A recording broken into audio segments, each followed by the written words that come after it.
এই দেশের সংবিধানে একটি আইন থাকতে হবে যেখানে শরীয়ত বিরোধী কোনো কর্মকাণ্ড গ্রহণ করা হবে না। প্রথমত এই জাতীয় সঙ্গীত বাতিল করতে হবে। দ্বিতীয়ত শিক্ষা সিলেবাস পরিবর্তন করতে হবে। শিক্ষা ব্যবস্থাপনা পরিবর্তন করতে হবে।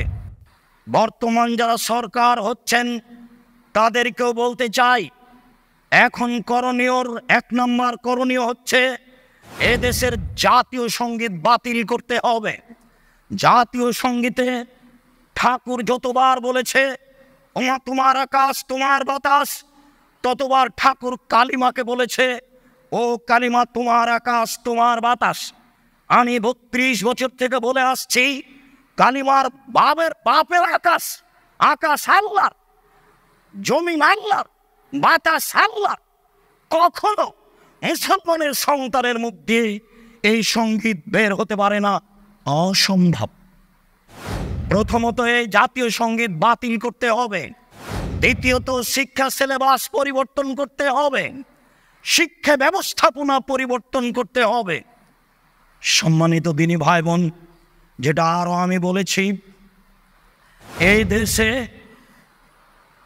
এমন একটি আইন বাস্তবায়ন করতে হবে যেখানে অন্তত প্রথম শ্রেণী থেকে 8ম শ্রেণী পর্যন্ত ছেলেরা কোরআন মাজিদ পড়তে শিখে পড়াতে বাধ্য করা হয়, সেখানে থাকতেই হবে।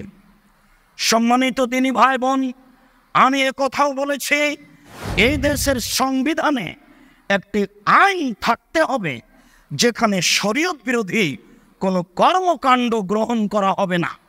এই আইন সংবিধানে থাকতে হবে।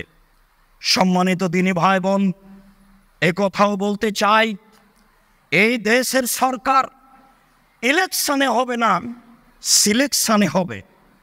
হিন্দু মুসলমান বৌদ্ধ খ্রিস্টান টোকায়ের ভোটে সরকার নির্বাচন হবে না। সরকার নির্বাচন হবে জ্ঞানীগুণী সুশিক্ষিত বুদ্ধিমান হুঁশিয়ার মানুষের পরামর্শে। যে আদেশ করেছিলেন অর্ধ পৃথিবীর খলিফা কুশাগর বুদ্ধিজীবী রাজনীতিবিদ ওমর, তিনি বলে গেছেন পৃথিবীর মানুষ পরামর্শ করে খলিফা নির্বাচন করিও, নিজে থেকে খলিফা নির্বাচন করিও না। জাতিকে এইভাবেই খলিফা নির্বাচন করতে হবে। সম্মানিত দিনী ভাই বোন, এদেশের শিক্ষা প্রতিষ্ঠান কলেজ বিশ্ববিদ্যালয়কে রাজনীতি থেকে মুক্ত করতে হবে। কোন ছেলে শিক্ষার নামে কলেজ বিশ্ববিদ্যালয়ে পড়তে গিয়ে যেন রাজনীতি করতে না পারে, এইটা চিরদিনের জন্য বাতিল করতে হবে। সম্মানিত দিনী ভাই বোন, আরও বলতে চাচ্ছি, এই দেশে যত স্বাধীনতার দোহাই দিয়ে মূর্তি ভাস্কর্য বানানো হয়েছে তাকে ভেঙে চৌচির করতে হবে। ভবিষ্যতেও যেন আর কোনোদিন কেউ জাতির সম্পদ দিয়ে মূর্তি ভাস্কর্য নির্মাণ না করে, এইটা সংবিধানে লিখিত থাকতে হবে।